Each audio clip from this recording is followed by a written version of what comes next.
नमस्कार दोस्तों। आप सभी दोस्तों को मेरा सलाम, प्रणाम, नमस्कार। मैं मोहम्मद अमीरुल्लाह अंसारी, संविधान बचाओ आंदोलन बिहार प्रदेश प्रभारी, सह बिहार प्रदेश अध्यक्ष बुनकर मजदूर विकास समिति।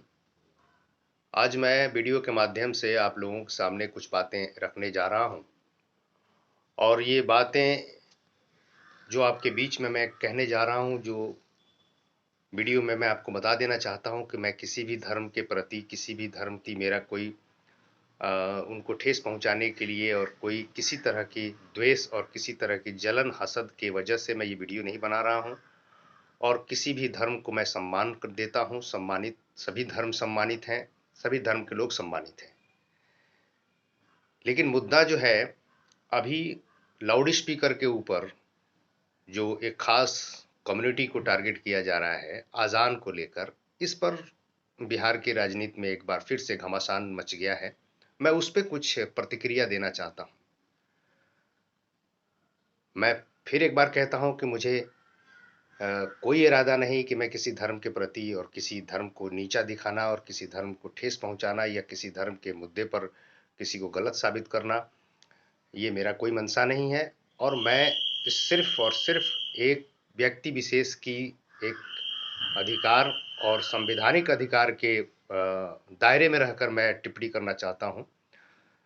अभी कल परसों का एक न्यूज़ मैंने स्टेटमेंट सुना बिहार प्रदेश के सम्मानित मंत्री जनक राम जी का, जो भाजपा सरकार में मंत्री हैं, राजस्व और भूतल मंत्री हैं, सम्मानित व्यक्ति हैं।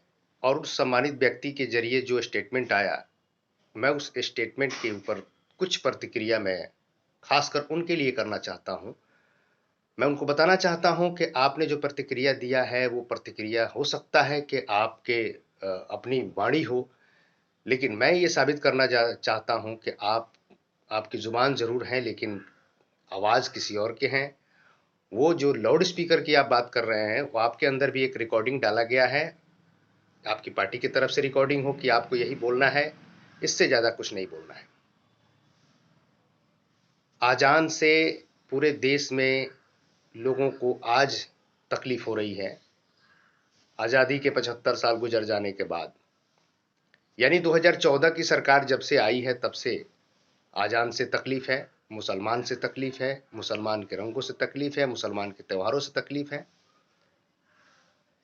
यानी इस सरकार के जो मौजूदा हालात है, जो सरकार के लोग हैं, जो माननीय प्रधानमंत्री नरेंद्र मोदी जी की सरकार है, उस सरकार में सिर्फ और सिर्फ एक ही मुद्दा रह गया है, हिंदुस्तान पाकिस्तान, हिंदू मुसलमान, मंदिर मस्जिद, गाय गोबर, ये मुद्दा रह गया है।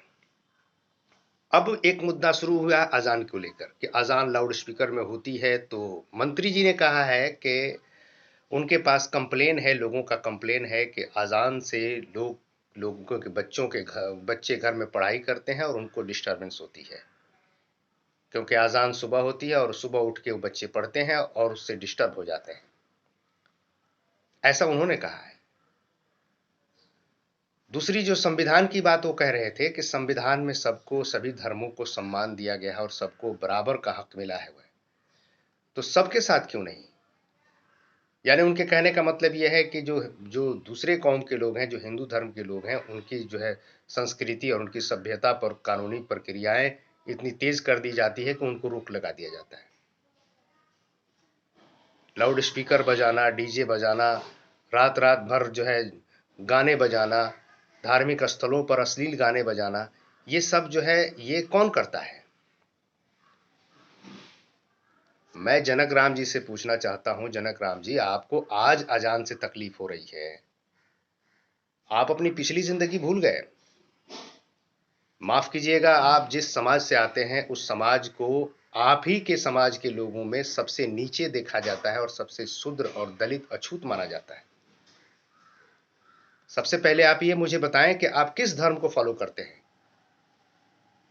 अगर आप हिंदू हैं, हिंदू धर्म को फॉलो करते हैं, तो आपको हिंदू धर्म में अछूत माना जाता है। आपके हाथ का एक गिलास पानी दूसरे दूसरे जो आप ही के उस हिंदू धर्म के जो दूसरे लोग हैं वो पीना पसंद नहीं करते हैं, आपकी छुई हुई चीज को लेना पसंद नहीं करते हैं, आपको अपने पास बराबर में बिठाना पसंद नहीं करते हैं। ये अजान वाले लोग नहीं करते हैं। जिससे आपको तकलीफ हो रही है वो लोग ऐसा नहीं करते हैं। और अगर आप हिंदू धर्म को फॉलो नहीं करते हैं, आप बौद्धिस्ट हैं, तो फिर आप बौद्ध की बताई हुई रास्तों पे चलिए और बौद्ध जो कहते हैं, बौद्धिस्ट लोग कहते हैं, जो आपका धर्म कहता है, जो उसका मैनिफेस्टो है, उसको समझिए और पढ़िए। मुझे पता चला कि आप पढ़े लिखे हैं, लेकिन मुझे नहीं लगा कि आपके स्टेटमेंट से आप पढ़े लिखे हैं। आप तो एकदम जाहिल किस्म के इंसान हैं। आप संविधान की बात करते हैं और आप सीधे एक दूसरे धर्म को एक जो है खास विशेष टिप्पणी कर रहे हैं और टारगेट कर रहे हैं। आपने कहा कि सबसे ज्यादा, आप ही के स्टेटमेंट में मैंने सुना कि आप कह रहे हैं कि सबसे ज्यादा मुगलों ने आपके समाज को प्रताड़ित किया। अंग्रेज आए तो आपको शिक्षा का अधिकार मिला। आप उस संविधान के मुंह पे तमाचा मार रहे हैं जिस संविधान ने हिंदुस्तान को आजादी दिलाई। आप अंबेडकर साहब की बात कर रहे हैं। अंबेडकर साहब का विरोध किसने किया? वो कौन लोग थे जो अंबेडकर साहब को संविधान में आरक्षण बनाने, लिखने और उसके दायरे को मजबूत करने पर मजबूर कर दिया? आपको मंत्रों को उच्चारण करने पर प्रतिबंध था, आपको कपड़े पहनने पर, आपको मंदिर के रास्ते से जाना प्रतिबंध था, आपको चप्पल और जूते पहन के रास्ते पर चलना पर प्रतिबंध था। कौन करता था वो? अजान वाले लोगों ने प्रतिबंध नहीं लगाया था आपके ऊपर। जिसके चढ़ावे में आप बोल रहे हैं, जिसके बहकावे में आपके मुंह से ये बयान निकल रहा है, ये वही लोग थे जो आपके पूर्वजों को कुर्सी पर बैठने की, खटिया पर बैठने की इजाजत नहीं देते थे, बराबर खड़े होने की इजाजत नहीं थी, सर झुका के गुलामी करने की इजाजत थी। आप गुलाम थे और आज भी हैं। आपने अपने समाज के लिए क्या किया है? आप जिस समाज से आते हैं, आपने अपने समाज के लिए क्या किया आज तक? आप वही जनक राम है जो हजियापुर में, गोपालगंज के जगह जगह जहां पे आपके समाज के लोग हैं, वहां खड़े होकर नुक्कड़ सभाएं करके ब्राह्मण समाज को गालियां देते थे, बैकवर्ड और फॉरवर्ड की राजनीति करते थे। आप वही जनक राम हैं जो हर जगह जहां भी थे, आप बहुजन समाज पार्टी से राजनीति करते थे और बाकी लोगों को आप गालियां देते थे। भूल गए वो दिन? आज आपको जगह मिल गया, वो संविधान का भीख मिला है आपको। संविधान में अगर जगह नहीं होती, संविधान में अगर आरक्षण नहीं होता, तो आप जैसे लोग वही कर रहे होते जो आपके पूर्वज करते आए हैं। माफ कीजिएगा, मैं आपको नीचा दिखा नहीं रहा हूं जनक राम जी, मैं आपको ठेस पहुंचाने के लिए बात नहीं कर रहा हूं। मैं आपको याद दिला रहा हूं कि आपको पावर मिला, पोजीशन मिला, आपको जगह मिल गई, तो आप अपने आपा खो बैठे। आप अनाप शनाप अनर्गल बातें बताना शुरू कर दिए। मुगलों ने आपने कहा कि मुगलों ने यानी मुसलमानों ने आपके जो है समाज के लोगों को प्रताड़ित किया। कोई तारीख, कोई हिस्ट्री है आपके पास? कोई सबूत है आपके पास? कोई दलील है? आपने अलीगढ़ यूनिवर्सिटी की बात कर दी कि वहां पे क्यों नहीं अधिकार दिया जाता है? आरक्षण वहां संविधान के दायरे में क्यों नहीं रखा गया है? कभी आप इस चीज के बारे में जिक्र किए हैं? आपकी सरकार ने कभी इस चीज के बारे में जिक्र किया है? देश आजाद हुआ तो देश का प्रधानमंत्री कौन बना? हिंदू बना। जितने भी प्रदेश के सरकार में, जितने भी राज्य थे देश में, सभी राज्यों के मुख्यमंत्री कौन बना? हिंदू बना। जितनी भी यूनिवर्सिटियां थी उसके वाइस चांसलर कौन बना? हिंदू बना। और उस वहां से लेकर आज तक सरकारें हिंदू की, प्रशासन हिंदू की, तमाम चीजें हिंदू, जितने भी पावर पोजीशन और पावरफुल जगह है, सारे जगहों पे हिंदू समाज के लोग हैं। फिर भी आपको मुसलमानों से तकलीफ है। मुसलमानों ने आपको तबाह किया। शर्म आनी चाहिए आपको। राजनीति के इतना गंदा खेल मत खेलिए, उसमें आप डूबेंगे।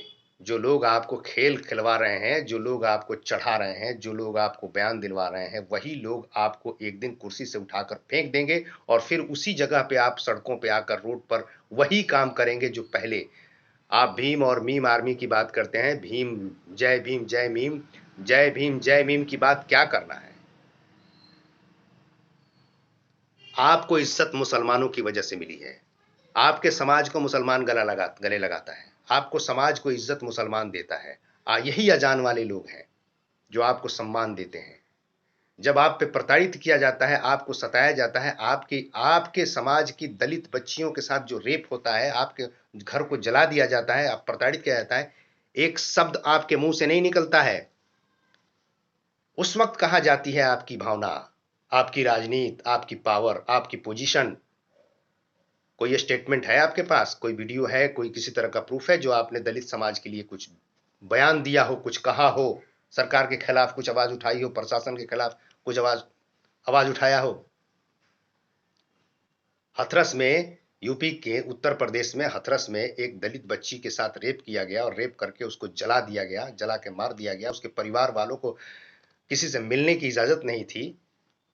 उस वक्त आपके पास कोई मौजू था, कोई मुद्दा था? आपके मुंह में जुबान नहीं था? हाँ, अजान के ऊपर जनक राम जी, वही अजान की आवाज सुनकर आपके घर के दरवाजे खुलते थे। भूल गए वो दिन? सुबह उठ के आपकी माँ घर में चौका चूल्हा करती थी, उनको लगता था कि सुबह हो गई। मैं फिर कह रहा हूं कि मैं आपको ठेस पहुंचाने के लिए नहीं, आपके धर्म और आपके समाज को ठेस पहुंचाने के लिए नहीं, मैं आपको याद दिला रहा हूं। वही उसी अजान की आवाज सुनकर आपके पिताजी मजदूरी से वापस लौटते थे कि शाम हो गई। महज 3 मिनट, महज 1.5 मिनट, महज 2 मिनट का ये वक्त होता है अजान का। सुबह 5:30 बजे हो, 5 बजे, 5:30 बजे हो, दोपहर में 1 से 1:30 बजे, 2 बजे के बीच में हो, 4 से 5 बजे के बीच में हो, 6 से 7 बजे के बीच में हो, 8 से 9 बजे के बीच में हो। 3 मिनट, उतने देर में आपकी नींद खुल जाती है और आपके बच्चे पढ़ाई से महरूम हो जाते हैं और आप जो है डिस्टर्ब हो जाते हो। 5-5 घंटे लाउड स्पीकर पर डीजे बजाकर जो जश्न मनाया जाता है, उससे आपको डिस्टर्बेंस नहीं होती। अपने घर में शादी हो, दूसरे आस पड़ोस के लोगों को तबाह किया जाता है ऑर्केस्ट्रा और डीजे बजाकर, उससे आपको परेशानी नहीं होती है। धर्म के नाम पर लाउड स्पीकर आप बजाते हो, आपको परेशानी, दूसरे को परेशानी नहीं होती है। सिर्फ आप अपने निजी फायदे के लिए आप दूसरे को टारगेट कर रहे हो। इसलिए ना कि भारतीय जनता पार्टी के लोग आपसे खुश रहें और आपको सत्ता में बरकरार रखें और आपको जो है पोजीशन मिले रहे। जिस दिन आप ब्राह्मण समाज को गाली दे रहे थे, जिस दिन आप क्षत्रिय समाज को गाली दे रहे थे, जिस दिन आप स्वर्ण समाज को गालियां दे रहे थे, अगर वो समाज आपके लिए उतना ही अच्छा था तो फिर आज जो है आप उसके साथ उस वक्त गाली क्यों दे रहे थे और आज उसके साथ लगे हुए हैं? समाज का हर आदमी, हर तबका अच्छा और बुरा होता है। उसी समाज के लोगों में कोई कुछ लोग अच्छे होते हैं, कुछ लोग। कानून सबके लिए बराबर होता है, संविधान सबके लिए बराबर है। संविधान को खुद पढ़िए, जनक राम जी मंत्री बने हुए हैं आप, और बताइए कि संविधान के किस पन्ने में यह बात लिखी गई है